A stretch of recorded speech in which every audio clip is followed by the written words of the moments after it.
저는 서울에 살고 있는 28살 여성입니다. 평소 엄마가 사연을 많이 보시고 옆에서 가끔 보던 게 전부였는데요. 세상 사람들이 정말 이런 많은 사연을 가지고 사는구나, 진짜일까 생각했는데 그 일이 저한테도 일어났지 뭐예요.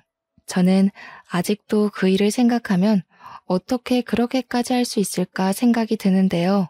부모님은 지나간 일을 굳이 떠올려봤자 좋을 것 없다고 하세요. 그저 서로 조심하고 또 조심하면 된다고 말씀하시거든요. 어떻게 보면 인생에 대한 쓴 경험이라고, 인생 공부라고 좋게 생각하고 있습니다. 하지만 곱씹어보면 괘씸한 일이었기에 쉽사리 잊히지 않아요. 제가 결혼은 미친 짓이라고 생각하게 된 계기에 대해 말씀드리고 싶어서 이렇게 글을 적게 됐네요. 불과 2년 전에 일어났던 일이거든요. 저에겐 위로 3명의 오빠가 있습니다. 큰 오빠와는 15살, 둘째 오빠는 14살, 셋째 오빠와는 8살 차이가 나고요. 딸이 귀했던 저희 집은 제가 늦둥이로 태어나자 너나 할 것 없이 금지옥엽처럼 아끼면서 키우셨어요. 하지만 아들만 키우셨던 부모님은 저도 예외는 없다고 하셨습니다. 여자의 몸으로 세상을 살아가려면 혹독하게 자라봐야 한다며 엄하게 훈육을 하셨거든요. 여자라서 남자라서가 아니라 스스로 무언가를 해낼 수 있는 자신감을 심어주기 위해 노력하셨어요. 돈의 소중함을 알기 위해 용돈 기입장은 물론이고요. 한 달에 10만 원을 용돈으로 주셨는데 모자란 돈에 대해서는 각자 알아서 해야 한다는 룰이 있었습니다. 결국 내가 필요에 의해 생긴 부분은 어떤 방식을 사용해도 상관없으니 아르바이트를 하던 대회에 나가 상금을 타던 극복해 나가보라고 하셨죠. 가격이 조금 나가는 전자기기를 산다거나 휴대폰을 바꾸거나 할 때에는 그 물건이 왜 필요한지 조목조목 따져 엄마 아빠가 들었을 때 납득이 가야 허용이 됐고요.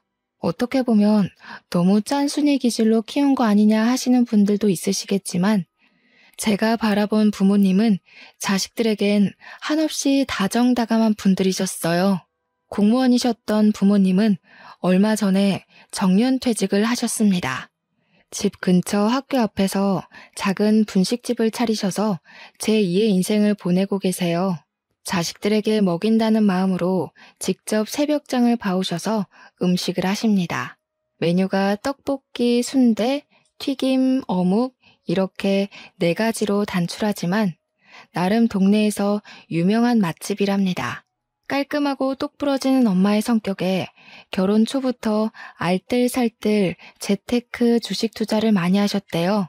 운 좋게 수익률이 좋아져 여유 자금이 생기셨고 분식집을 차린 건물을 사들이기까지 했죠. 연금과 월세를 받으며 분식집을 운영하며 행복한 노후를 보내고 계십니다. 아무쪼록 전 유복한 가정환경에서 아낌없는 지원을 받으며 자랐습니다. 오빠들과 나이 차이가 많이 나는데 제가 중학생 시절 큰오빠와 작은오빠가 결혼을 했어요. 부모님 두 분 다 공무원 출신이시라 어떻게 보면 딱딱한 분위기일 수도 있겠다 싶은데 제가 아는 부모님은 엄격하셔도 사람들에겐 한없이 다정하신 분들이었습니다. 그래서 오빠들이 결혼하고 새언니들이 생겨도 고부 갈등, 집안 싸움 같은 건 당연히 없을 줄 알았어요. 워낙 부모님은 자신들보다는 타인에게 맞춰주시는 타입이고요. 더군다나 좋은 게 좋은 거라고 싸움을 굳이 만드신 분들이 아니었기 때문이죠. 큰오빠와 작은오빠가 6개월 정도 차이로 결혼을 했고 저에게는 2명의 새언니가 생겼죠. 새로운 가족이 생기는 것은 너무 설레는 일인 것 같습니다. 저는 언니들에게 친근하게 대하려고 노력했어요. 나이가 어렸기에 어른에게 먼저 다가간다는 건 사실 조금 어려웠거든요. 큰 새언니는 외동딸이었는데 질투가 심하고 본인의 주장이 강한 사람이었어요. 그래서 처음에 다가가기 조금 어려웠는데 아니나 다를까 엄마와 크고 작은 트러블이 생겼더랬죠. 제가 결혼에 대해 좋지 않게 생각하게 된 계기가 바로 큰 새언니 때문이기도 하고요. 반대로 작은 새언니는 성격이 털털 그 자체였습니다. 소심한 성격의 오빠와는 정반대의 성격을 가진 언니였죠. 어떻게 오빠와 결혼했나 싶을 정도로 언니는 담아두는 성격도 아니었고요.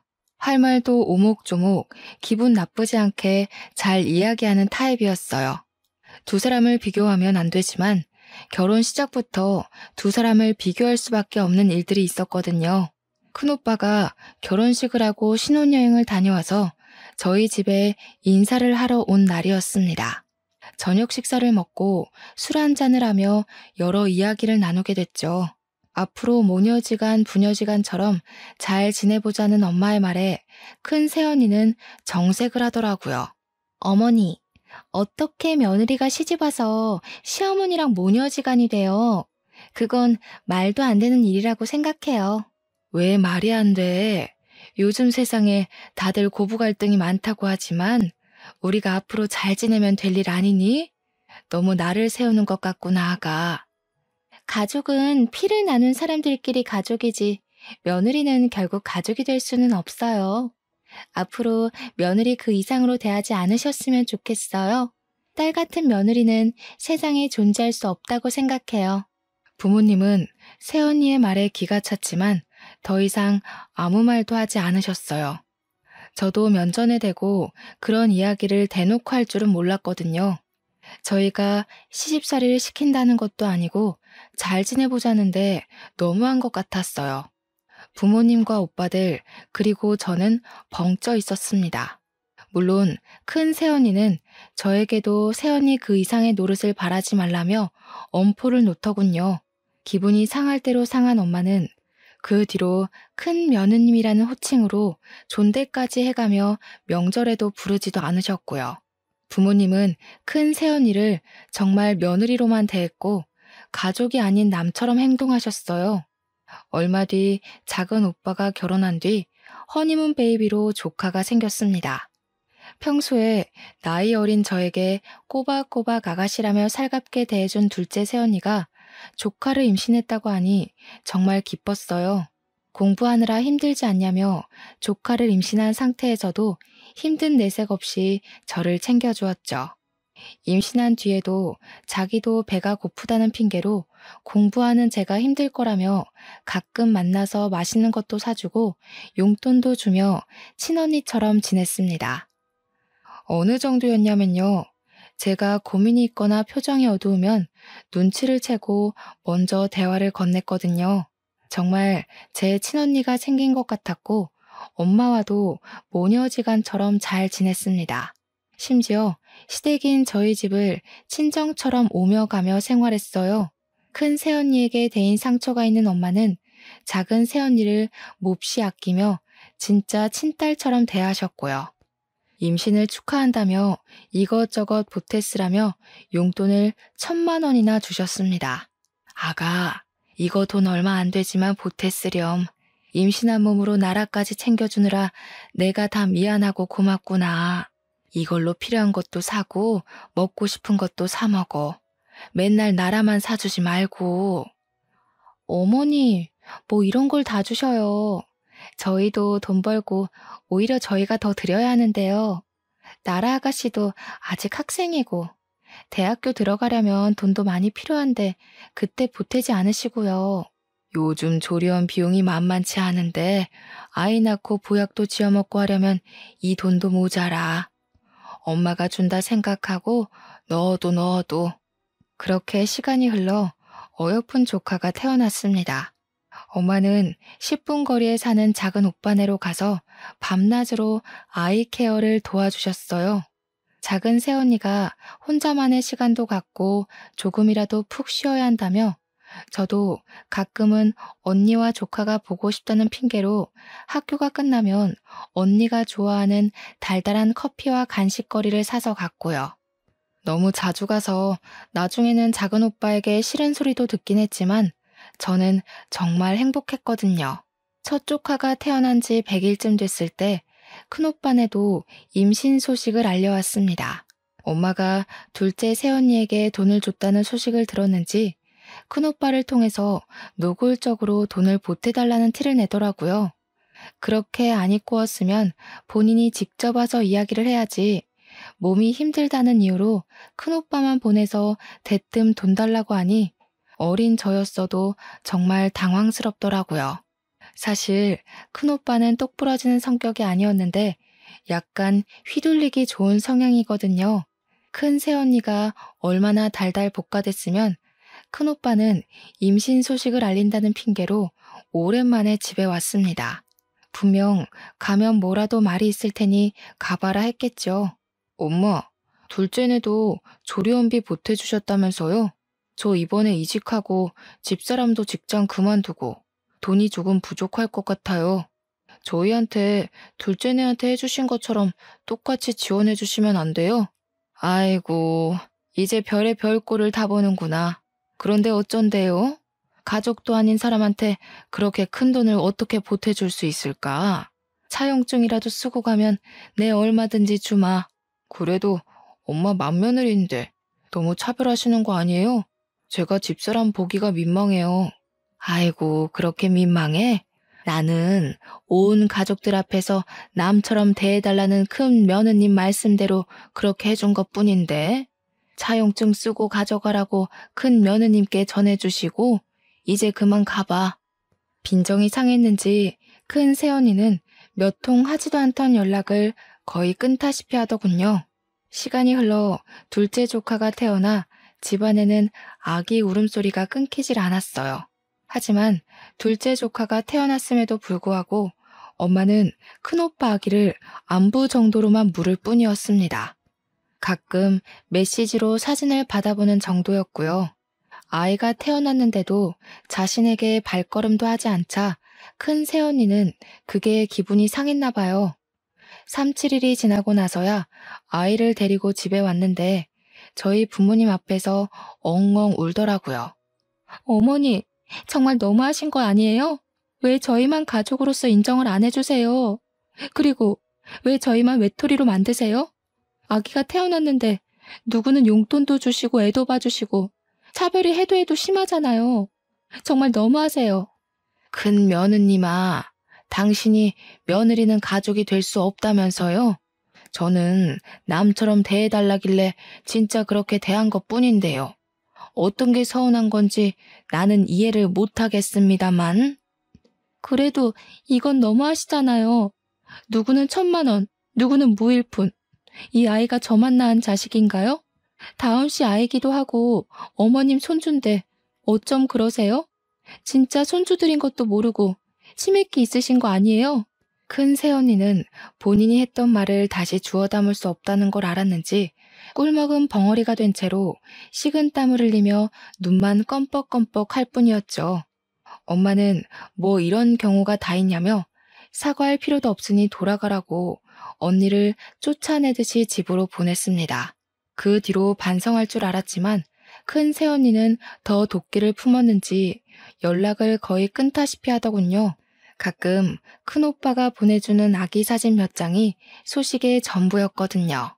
그렇게 시간이 조금 흐르고 조카들도 어느 정도 자랐을 무렵이었습니다. 저는 고등학교를 졸업하고 대학에는 가지 않고 바로 반도체 공장에 취직을 하게 됐어요. 이름을 대면 알만한 회사였고 인생에 있어서 대학은 별 의미가 없는 것 같았거든요. 대학 공부를 하는 것도 좋지만 그동안 오빠들과 부모님의 그늘 안에서만 사는 것 같았어요. 그래서 혼자 스스로 독립도 하고 돈을 벌고 싶은 마음이 컸죠. 고등학교 졸업과 동시에 취직을 하며 6년 동안 돈을 알뜰살뜰 잘 저축했습니다. 공장 기숙사에서 생활하며 숙식 문제를 해결할 수 있어서 절약을 할 수 있는 환경이었거든요. 그 결과 결혼 자금 정도로는 손색이 없을 정도의 1억이라는 자금을 만들 수 있게 됐죠. 어느 날 거의 연락을 주고받지 않던 큰 새언니가 남자를 소개해주겠다고 연락을 해오는 게 아니겠어요. 어른이 해주는 소개고 쉽사리 거절을 하지 못했던 저는 알겠다고 대답했어요. 며칠 뒤 소개팅 날 잔뜩 힘을 주고 약속 장소에 나갔어요. 아마 이때 소개팅을 한 것이 제 인생의 가장 큰 실수가 아닐까 생각되네요. 아무튼 소개팅에서 만난 남자는 생각보다 준수하고 젠틀하게 생긴 외모였어요. 키도 크고 누가 봐도 좋아할 만한 훈남 스타일이었거든요. 저보다 5살이 많았는데 큰 새언니와는 대학 선후배 사이이고 고향에서 오랫동안 알고 지낸 동생이라고 했습니다. 현재는 강남에 있는 유명 로펌에서 근무하는 송무 직원이라고 했어요. 다정다감한 말투와 행동, 몸에 배어있는 매너까지 뭐 하나 흠잡을 곳 없는 사람이었습니다. 제가 대학을 안 나왔고 돈을 벌기 위해 바로 취직했다는 말까지 했는데도 사람마다 관점의 차이고 생각의 차이는 있길 마련이라며 무슨 상관이냐고 말하더군요. 어느 정도 자기 주장이 있고 사람을 생각할 줄 안다고 판단돼 호감이 생겼습니다. 그렇게 연락처를 주고받은 뒤 몇 번의 만남 끝에 연인 사이로 발전하게 되었죠. 큰 새언니에게 좋은 사람을 만나게 해줘서 고맙다며 연락을 했고 저희는 1년 정도의 연애를 한 뒤 자연스레 결혼 이야기가 나왔어요. 양가에 인사를 드리고 강남에 있는 모 호텔 식당으로 상견례 약속을 잡았습니다. 상견례를 하는데 굳이 큰 새언니가 같이 오겠다고 하는 거 아니겠어요? 길을 눌러줘야 된다나 뭐라나. 심지어 첫째 오빠는 출장 가야 되는 날이라 안 오는데 자기는 꼭 가야겠다고 고집을 피우는 겁니다. 둘째 새언니는 아이도 있고 제가 부담될까봐 안 오겠다고 했고요. 엄마가 오빠들이 바빠서 못 가니 새언니라도 같이 가자며 말씀하셨어요. 같이 가서 나쁠 거 없다고요. 결국 부모님, 저, 큰 새언니가 상견례 장소에 같이 가기로 했죠. 떨리는 마음으로 부모님과 약속 장소로 갔고 저는 너무 긴장된 나머지 화장실을 다녀오겠다 말하고 잠시 자리를 비우게 됐습니다. 화장실에서 화장도 고치고 마음을 다잡고 나가려는데 누군가 저를 붙잡는 게 아니겠어요? 서빙을 하던 여직원이었는데 예비 남편의 이름을 말하며 어떻게 알게 된 사이냐고 물어보는 거예요. 생전 처음 보는 여자가 예비 남편에 대해서 이야기하니 조금 당황스러웠죠. 저는 곧 결혼할 사이라고 얼떨결에 대답했고요. 여직원은 저에게 혹시 소개해준 사람이 김지연이냐며 큰 새언니의 이름을 말하는 게 아니겠어요? 제가 새언니는 어떻게 아냐고 무슨 소리냐며 되묻자 그 여자는 오해하지 말고 들으라고 하더니 차근차근 말을 해주었습니다. 사실은 저 이도훈 사장님 가게에서 일하던 종업원이에요. 제가 사정이 어려웠는데 사장님이 도와주신 덕에 그 술집에 취직하게 됐거든요. 이것저것 잘 챙겨주셔서 저도 모르게 마음이 생겼는데 얼마 뒤 애인이라며 김지연 씨를 데리고 왔어요. 네? 도훈 씨는 로펌 송무 직원인데요. 다른 사람이랑 착각한 거 아니에요? 그쪽이 잘못 알고 있어요. 그 사람 5년 전부터 대학가 근처의 술집 사장이에요. 그쪽 새언니랑 연인 관계였고 제가 직접 둘이 모텔을 들어가는 것도 봤다고요. 제가 알고 있다는 걸 눈치챈 그 이후로 저를 단칼에 자르더라고요. 이후에 일하게 된 곳이 여기 호텔 식당이고요. 증거 있어요? 거짓말 마세요. 사람 잘못 보셨겠죠. 도훈 씨가 그럴 리가 없어요. 무슨 근거로 이런 말씀을 하시는 거죠? 제 말을 믿는 게 좋을 거예요. 제가 그쪽 인생 구해주는 거라고요. 방금 5분 전에도 그 남자가 저한테 뭐라고 그랬는지 아세요? 옛날 기억은 다 잊으라고. 지금 중요한 자리니까 입 함부로 놀렸다가 너 죽고 나 죽는다며 입 닫으라고 협박했어요. 제 말이 안 믿기시면 방금 녹음한 것도 있는데 한번 들어보시던가요. 종업원은 저에게 사진과 동영상 그리고 녹음 파일을 들려주었어요. 저희 방에 음식을 가져다 줄 때 예비 남편은 종업원 얼굴을 확인하고 서둘러 화장실에 가서 아는 체 하면 가만 안 둔다고 협박까지 했다더라고요.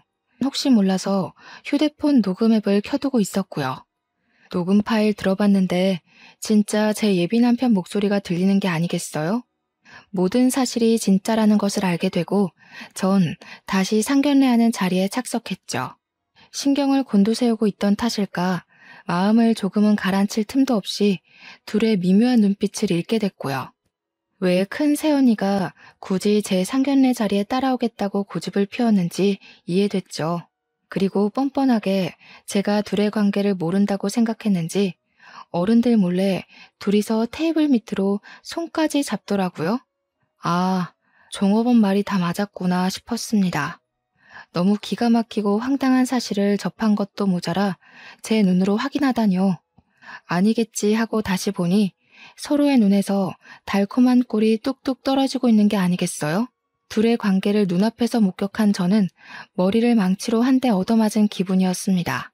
아무리 각자 모은 돈으로 양가 보탬 없이 결혼했다 하지만 요즘엔 잘해줘도 못해줘도 욕을 먹더라고요. 그래서 내가 조금은 가볍게 설명을 드리려고 인쇄해 왔어요. 어머니, 이게 다 혼수 목록인가요? 혼수도 저희가 알아서 드린다고 했는데 다른 크게 필요한 알이 생기면 그때 도움을 받아도 될 것 같거든요. 말씀은 과하지만 혼수 비용이 3천만 원이나 드는 건 너무 과하다고 생각해요. 양가 부모님, 예비 남편이 있는 자리에서 애써 표정 관리를 했습니다. 주먹을 꽉 쥔 채 최대한 말을 아끼며 꿀 먹은 벙어리처럼 앉아있을 뿐이었죠. 그저 물만 마실 뿐이었죠. 식사가 어느 정도 마무리되고 신혼집과 혼수에 대해 이야기를 할 때 저는 도저히 참을 수 없더군요. 애초에 서로 욕심을 내자는 취지였는데 혼수로 3천만 원이라뇨. 더군다나 조금 전 저에게 닥친 일까지 모두 생각이 났고 화가 나 테이블을 콱 내리치며 이 결혼은 없던 걸로 하겠다고 이야기했습니다. 제가 갑자기 결혼을 하지 않겠다고 말씀드린 점 대단히 죄송하게 생각합니다. 하지만 양가 부모님들께서도 알지 못하셨나 봅니다. 제가 하는 말로는 부족할 것 같아 보여드리려고요. 지금 휴대폰으로 보내드렸으니 확인해 보시겠어요? 납득이 가실 거예요. 어른들 앞에서 이게 버릇이냐며 따져 묻는 부모님과 예비 시부모님에게 휴대폰으로 사진과 동영상을 모두 보내드렸어요. 그리고 그 여자가 들려준 녹음 파일을 켰죠. 그것들을 듣고 보는 어른들의 표정이 점점 어두워지기 시작했습니다. 그리고 어떻게든 빠져나가려 땀을 삐질삐질 흘리는 예비 신랑과 큰 새언니의 표정이 가관이더군요. 큰아가 아니냐며 헛웃음을 치는 아빠와 그리고 무언가 잘못되었다는 듯한 표정으로 예비 남편을 바라보는 예비 시부모님들까지. 이게 다 사실이니? 누가 누구를 만나고 뭘 어찌해? 여기에 나오는 사람 이 여자, 아가, 아니 큰 며느님 맞아? 이게 다 뭐니? 자네, 이게 다 뭔가? 설명을 좀 해주게. 입이 있으면 설명을 해보란 말이야. 엄마가 보고 계신 그 사진, 동영상 속 주인공들이 다 여기 앉아있네? 말 안 해도 설명되시죠, 어머님, 아버님? 전 이 결혼 못합니다. 아니, 안 합니다. 결혼은 없던 걸로 하고 저 먼저 일어날게요. 아니, 사돈어른, 이건 무슨 오해가 있는 게 분명합니다. 일단 진정하시고 자리에 앉으시죠. 중요한 날인지라. 오해요? 이렇게 사진에 떡하니 두 사람이 있는데 오해요? 이걸 보고도 그런 말이 나옵니까? 이런 경우 없는 얘 나라야. 일단 집에 가서 이야기하자. 큰 며느님, 내일 아름이 출장에서 돌아오거든 당장 집으로 오세요. 그렇게 상견례 자리는 파투가 나고 다음날 부모님은 큰오빠네 부부를 호출하셨습니다. 부모님은 어떻게 된 일인지 들을 이유도 없다고 하셨어요.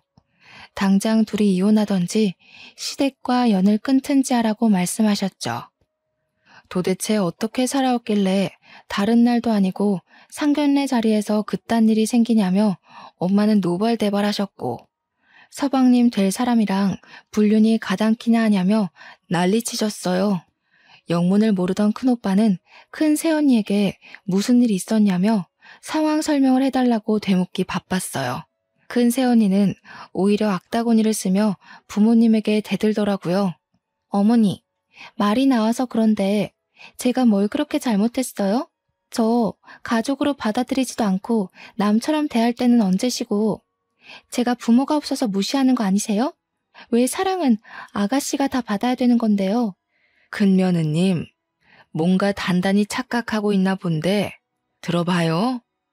결혼할 때부터 남처럼 대하라고 했던 게 누구죠?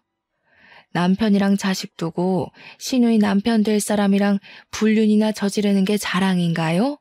네가 감히 내 아들이랑 딸한테 이런 짓을 하고도 사람 취급을 받길 바라니? 결혼했어도 이 사람 회사 때문에 집에 잘 들어오지도 않고 가면 출장에 회사 야근해. 그리고 저한테 사랑을 줘야지. 뭐만 하면 우리나라 우리 막내. 왜 제가 받아야 할 사랑을 다 아가씨가 독차지하는 건데요, 왜? 언니, 양심이 있으면 말을 그렇게 하시면 안 되죠. 그거 언니의 자격지심 아닌가요? 제가 어려서는 잘 몰랐지만 지금은 너무 기가 막힐 따름이네요. 이제껏 언니를 조금이라도 좋은 사람이라고 생각했던 제가 제일 잘못인 것 같네요. 뭐라고요? 그래요. 질투나서 그랬어요. 내가 받을 사랑 다시 가져오고 싶어서 복수하려 했다고요. 아름씨마저 그놈의 나라. 이 집에서 난 아무것도 아닌 게 너무 싫었어요. 알고 보니 이 사단이 난 건 큰 새언니가 가족들의 사랑을 독차지하고 싶어서 저에게 본인의 불륜 상대였던 고향 후배인 예비 남편을 소개해 준 거였어요. 결혼을 해서 출가 외인이 되면 저에게만 쏠리던 관심이 자기에게도 오지 않을까 하는 생각을 했었다는 겁니다. 말도 안 되는 이야기를 들으신 부모님은 충격을 받으셨죠. 부모님은 뒷목덜미를 잡으며 그저 한숨을 내쉴 뿐이셨어요. 저는 아무 말도 없이 서 있다 화가 치밀어 무릎 꿇고 앉아있는 큰 새언니의 뺨을 후려 갈겨버렸습니다. 말릴 틈도 없이 이루어진 저의 돌발 행동에 순식간에 집안은 살얼음판이 돼버렸죠. 저는 그 자리에서 분노에 차 소리를 쳤습니다. 아까도 말했지만 일말의 양심이라도 남아있다면 오빠랑 이혼하세요. 그리고 지금 나한테 저지른 죄값, 감옥에 가던 무릎을 꿇고 빌던 죄값 달게 받아요. 아니면 새언니랑 큰오빠가 우리랑 인연을 끊던지 새언니가 알아서 기어나가던지 뭐라도 하지 않으면 내가 새언니 무너뜨릴지도 몰라. 알겠어? 큰오빠는 표정이 굳은 채로 언니와 이혼하겠다며 말하고 자신이 알아서 해결할 테니 걱정 말라며 큰 새언니를 끌고 밖으로 나갔습니다. 너무 화가 나 주체가 되지 않는 감정에 어찌할 수가 없던 저는 방에 틀어박혀 분노가 섞인 눈물을 흘릴 뿐이었어요. 휴대폰을 꺼두고 모든 연락을 차단하자 그날 저녁 예비 남편이 집으로 찾아오더군요. 무릎을 꿇으며 빌며 미안하다고 사과를 하더라고요. 도훈 씨가 무슨 염치가 있어서 여기로 와? 인간도 아닌 저급한 새끼. 어떻게 사람의 탈을 쓰고 이 엄청난 일을 아무렇지 않게 할 수가 있는 거지? 도대체 어디서부터가 진실이고 거짓이야? 입이 있으면 말을 해보란 말이야. 무조건 미안하다. 나도 처음부터 그럴 생각은 없었어. 내가 순간 어떻게 됐었나 봐. 나라야, 한 번만 봐줄 수 없을까? 내가 다 설명할게. 나도 그 여자한테 노란한 거라고. 내 말 좀 믿어줘. 미친 거 아니야? 처음부터 작정하고 접근한 거였으면서 지금 이 순간에도 거짓말이 나오니? 너 로펌 송무직원 아니라며. 대학가에 있는 부어비어라는 술집, 그거 네 거라며. 속일 게 없어서 그런 걸로 날 속여? 나라야, 내가 다 설명할게. 정말 나 한 번만 믿어줄 수 없겠어? 나도 그 여자가 시키는 대로 한 거야. 정말 내가 후회할 짓을 했어. 우리 결혼 다시 생각해 줄 수 없을까? 내가 이렇게 무릎 꿇고 빌게. 그만하고 가. 한마디만 더 하면 경찰에 신고해버릴 테니까. 큰 소리 낼 기운도 없으니까 그만 가라. 이제 도훈 씨랑 나 아무 사이도 아니야. 꺼져. 너 정말 이럴 거야? 내가 전부 다 설명한다잖아. 우리 사랑했잖아. 미안하다고 계속 사과하잖아. 내 말 안 들어줄 거니? 그 시간들이 너무 아깝지 않아? 그만 가라고 했어. 나도 더 이상은 참지 않아. 그리고 아깝지 않냐고? 당신 같은 사람을 믿고 사랑을 한 내가 바보 천치다. 당장 내 눈앞에서 꺼져버리라고. 한바탕 소란이 일고 며칠의 시간이 흐른 뒤 저에게 등기우편 하나가 오더군요. 무엇인가 하고 보니 제 앞으로 고소장이 날라온 게 아니겠어요? 알고 보니 욕설로 모욕을 주며 폭행을 했다는 이유로 5천만 원의 정신적 피해 보상을 요구한다며 큰 새언니와 예비 남편이 절 고소한 거였어요. 저는 그 길로 새언니를 찾아갔죠. 처음에는 문을 열어주려 하지 않길래 문을 부숴서라도 들어간다며 악다구니를 쓰니 열어주더군요. 아무것도 눈에 보이지 않던 저는 눈앞에 새언니가 나타나자마자 머리채를 휘어잡았죠. 이 미친년아, 네가 그러고도 사람이야? 네가 어떻게 나한테 이럴 수가 있어. 큰오빠 지훈이 봐서라도 좋게 넘어가려 했는데 내가 너무 억울해서 안 되겠어. 오늘 너 죽고 나 죽자. 너 이거 안 놔? 막내라고 오냐오냐 해줬더니 어디까지 기어올라? 네가 내 머리채 잡고도 무사할 것 같아? 진짜 미친 건 너야. 어디 배운 게 없어서 사람 머리채를 잡아? 당장 놔! 결국 주민들의 신고로 경찰이 오고 파출소로 연행됐습니다. 파출소로 연행된 이후에도 저는 큰 새언니에게 욕을 퍼부었어요. 얼마 뒤 큰 오빠와 부모님, 그리고 예비 남편, 예비 시부모님이 오며 겨우 진정이 됐고요. 예비 남편과 예비 시부모님은 무릎을 꿇으며 저에게 미안하다 사과하셨습니다. 큰오빠까지 조카를 봐서라도 자신을 봐서라도 한 번만 조용히 넘어가자며 저에게 부탁을 했어요. 새언니는 아이 이야기가 나오자 그제야 조금 제정신이 들고 뒷감당을 할 자신이 없었는지 눈물바람으로 자신이 정말 미쳤었다며 미안하다고 빌기 시작했어요. 그 순간 해맑게 웃고 있는 조카의 얼굴이 아른거렸습니다. 어른들의 잘못인데 어린아이가 무슨 죄가 있어 이런 수모를 겪나 싶어 마음이 아팠어요. 저는 부모님과 겨우 집으로 돌아왔어요. 회사에는 사정을 이야기하고 한 달 정도의 휴가를 받았습니다. 사실 말이 한 달 휴가지 제 연차를 있는 대로 끌어모았고 병가를 더해 쉬는 거였죠. 그 한 달 동안 집에 틀어박히기도 하고 혼자 제주도로 여행을 다니기도 하며 생각 정리를 했어요. 작은 오빠 부부와 셋째 오빠는 저를 위로해주기 바빴어요. 둘째 새언니는 제가 혹시라도 안 좋은 생각이라도 할까 매일 전화해서 안부 묻기 바빴고요. 큰오빠는 저에게 연락할 염치도 없다며 그저 미안하다며 사과하는 장문의 문자를 남길 뿐이었죠. 사실 큰오빠는 새언니와 협의이혼으로 조용히 마무리하려 했습니다. 하지만 새언니가 이혼만은 안 된다며 계속 완강하게 버티고 또 버티는 게 아니겠어요? 마음이 약했던 큰오빠는 그 상황에서도 아이 때문인지 쉽사리 결정을 내리지 못했어요. 큰 새언니는 집을 나가지도 않고 버티며 아무 말도 아무런 행동도 하지 않았고요. 저희 가족 모두가 답답해하며 속만 썩혀가던 그때 이 상황을 해결해줄 구세주가 나타났습니다. 바로 둘째 새언니였어요. 둘째 새언니는 할 말이 있다며 저희 집으로 온 가족을 모이게 했죠. 자신이 나설 일은 아니지만 가족의 평화를 위해 조금 설치겠다고 하며 말을 하기 시작했어요. 큰오빠가 윗사람인데도 화가 잔뜩 난 표정으로 오빠를 다그쳤죠. 아주버님, 제가 뭐라 판단해드릴 건 아니지만 말씀드리고 싶어요. 아이와 가족들을 생각해서라도 빨리 결단을 내리셔야 해요. 그 정도 결단력도 없으면 인생 살면 안 됩니다. 누구의 아들, 누구의 오빠이기 전에 부끄럽지 않은 아빠가 되셔야죠. 재수씨, 내가 재수씨 볼 면목이 없어요. 정말 부끄럽습니다.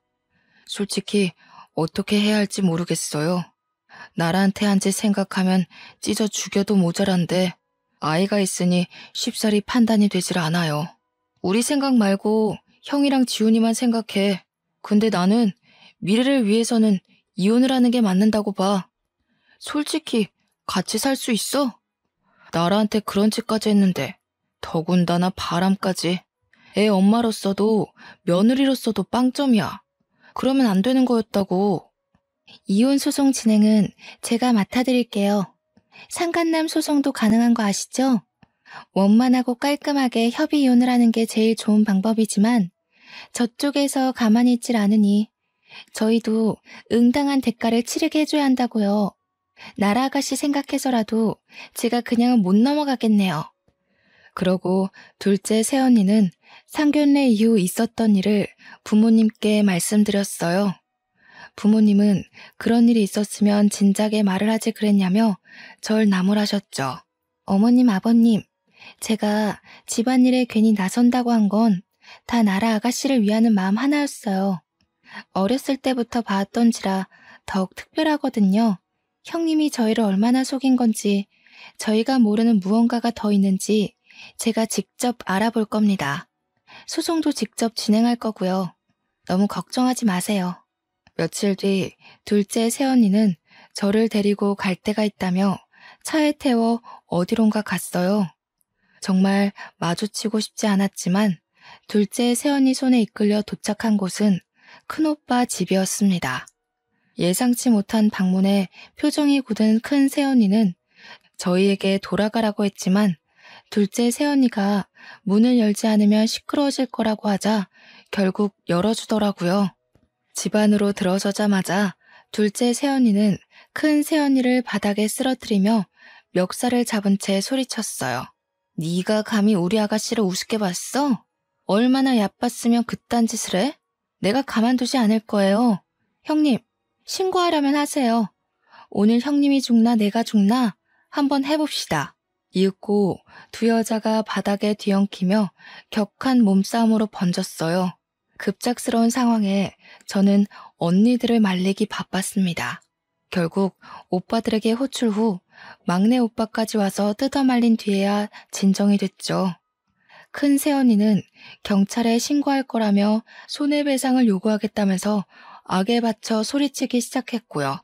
둘째 새언니는 신고하라고 아기 엄마 된 도리로 적어도 불륜은 아니지 않냐며 애한테 쪽팔리지도 않냐고 사람들 고생시키지 말고 각자 갈 길 가라고 소리쳤어요.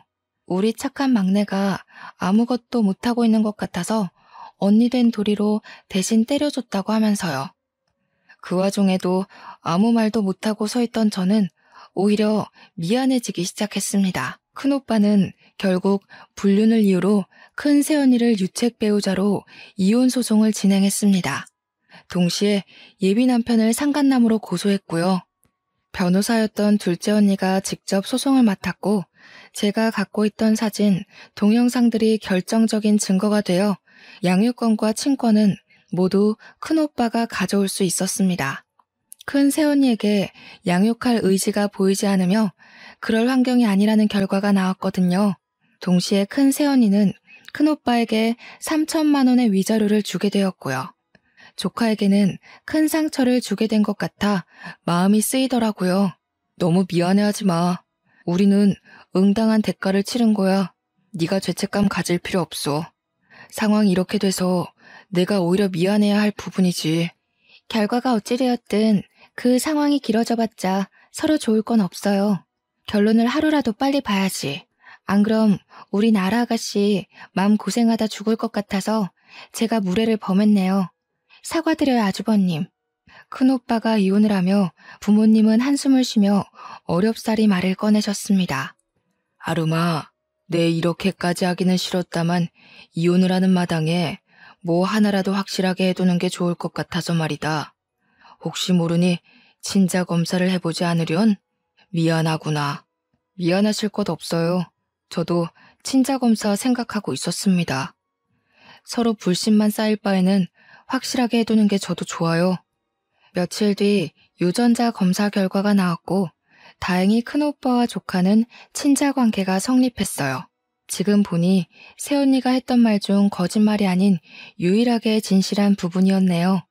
이혼 후 큰오빠는 조카를 부모님께 잠시 맡기고 일부러 해외 지사에 근무 신청을 해서 싱가포르로 떠났습니다. 둘째 새언니는 조카가 외로움을 느끼지 않게 살뜰히 챙겨주었어요. 나라 아가씨, 나예요. 아직도 내가 많이 밉죠? 아마 그 감정 오래 갈 거예요. 아가씨를 처음 봤던 그날부터 지금까지 나는 아가씨를 그저 부러워만 했던 것 같네요.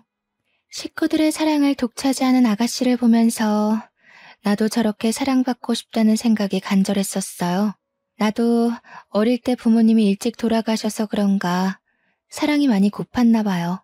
그러면 안 되지만 나한테는 아가씨가 방해만 되는 것 같아 솔직히 아가씨가 많이 미웠어요. 지금은 내가 잘못했다는 걸 깨닫고 물러나지만 굳이 아가씨에게 미안하다는 말은 하지 않을게요. 그동안 고마웠고 앞으로 좋은 사람 만나 잘 살길 바래요. 이 못난 큰 새언니, 아니 저를 훗날에 다시 만난다면 스쳐 지나가도 모른 척 해주세요. 잘 지내요. 큰 새언니는 이혼 후 저에게 처음이자 마지막으로 장문의 문자를 남기고는 그 뒤로 연락이 두절되었어요. 어디서 사는지 무얼 하며 사는지 알 수가 없더라고요. 큰오빠의 말로는 프랑스로 건너가 새로운 일을 시작할 것 같다고 하더라고요. 그렇게 사건은 마무리가 되었습니다. 저는 충격의 여파로 인해 잠시 방황을 했는데요. 휴가 기간 동안 결국 공장을 그만두고 1년 동안 백수로 살았어요. 아무것도 하지 않고 책과 텔레비전을 보며 집에 처박혀 있어 보기도 하고 제주도에서 한 달 정도 살아보며 생각 정리도 하고 어느 날은 하루 종일 미친 듯이 운동을 하기도 하며 지친 심신을 달래기 바빴죠. 더 이상 이렇게 살면 안 될 것 같고 내 인생이 너무 낭비되고 있다는 생각이 번쩍 들었어요. 부모님과 다른 가족들을 생각해서라도 이러면 안 되겠다 생각했죠. 어느 정도 마음 정리를 끝내고 국내에서 알아주는 반도체 회사에 하청업체에 원서를 넣어서 한 번에 합격했습니다. 똑같은 공장 생산 라인 업무였지만 이전에서 근무했던 경력을 인정받았어요. 전 그동안의 상처를 잊기 위해 누구보다 열심히 일에만 몰두하게 되었고 2년 동안 근무 평점을 좋게 받아 본사 사무직으로 전환될 기회도 얻을 수 있었습니다. 그러다가 운이 좋게 반도체 회사에서 우리 업체의 직원을 추천해달라는 협력 공문이 들어왔는데요. 부서 팀장님의 추천을 받아서 서울에 있는 대기업에 입사할 수 있었습니다. 입사한 뒤에도 저는 맡은 프로젝트를 성공리에 마무리하여 진급도 빨랐어요. 상여금도 두둑이 받고 온전히 저로서 인정을 받아 가기 시작했죠. 입사한 지 2달 정도 되었을 무렵에는 이번 달 우리 회사 우수사원으로 선정되어 표창장까지 받았고요. 수수한 외모 덕에 회사 홍보 모델도 해보고 재미있게 생활하고 있어요. 비 온 뒤에 해 뜰 날이 온다고 하더니 파혼으로 힘든 시기를 다 지나고 그걸 잊기 위해 열심히 일만 했더니 최근 3년 동안 저한테 좋은 기회들만 찾아오는 것 같아 기분이 좋았어요. 마치 고생했으니 앞으로 꽃길만 걸어라 하는 보답의 느낌이랄까요? 시간이 지난 지금 결혼은 저에게 사치라는 결론을 내렸습니다. 마음이 맞는 좋은 사람이 나타나면 결혼을 얼마든지 생각해 볼 수 있겠지만요. 굳이 결혼을 해야 할까? 하는 생각이 들곤 해요. 가끔 부모님은 사람은 사람으로 잊어야 한다며 좋은 사람을 자꾸 소개해주겠다 하세요. 저는 매번 거절 중이고요. 부모님의 속은 약간 타들어가시겠지만 저를 이해해 주시지 않으실까요? 당분간은 제가 원하는 대로 즐기는 인생을 살아보려고 합니다. 막내 오빠도 이번 사태를 보며 자신도 결혼에 대한 생각이 사라졌다며 공감한다더라고요. 원하는 일이 있거나 평소 해보지 못했던 일을 하며 살라고 조언도 해주었고요. 저 혼자 벌어서 저 혼자 잘 먹고 잘 사는 것도 나쁘지 않다고 생각합니다. 사람은 사람으로 잊어야 한다는 말이 있죠. 저희 부모님도 요즘 들어 자주 하시는 말이지만 어느 정도 일리는 있는 것 같아요. 하지만 저는 이번 일로 결혼 말고도 사람에 대한 공포심도 생긴 것 같네요. 열심히 극복하며 현재 회사는 안정적으로 잘 다니고 있고요.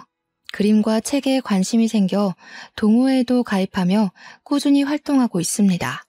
저의 지친 마음을 안정과 여유를 찾아주는 좋은 취미라 생각해요. 저처럼 이런 기구한 사연이 또 있을지는 모르겠지만 비슷한 사연을 가진 사람이 있다면 슬퍼하지 말고 돌파구를 빨리 찾아 극복해내셨으면 하네요. 나에겐 늘 어두운 일만 생겨 헤쳐나가기 어려울 거야 하는 생각 말고 조금 더 긍정적으로 생각해보면 어떨까요? 나에게 주어진 이 시련들은 훗날 나를 더 단단하게 만들어줄 거야 라고요. 제 사연이 많은 공감과 위로가 되길 원하며 긴 글을 읽어주셔서 감사드립니다.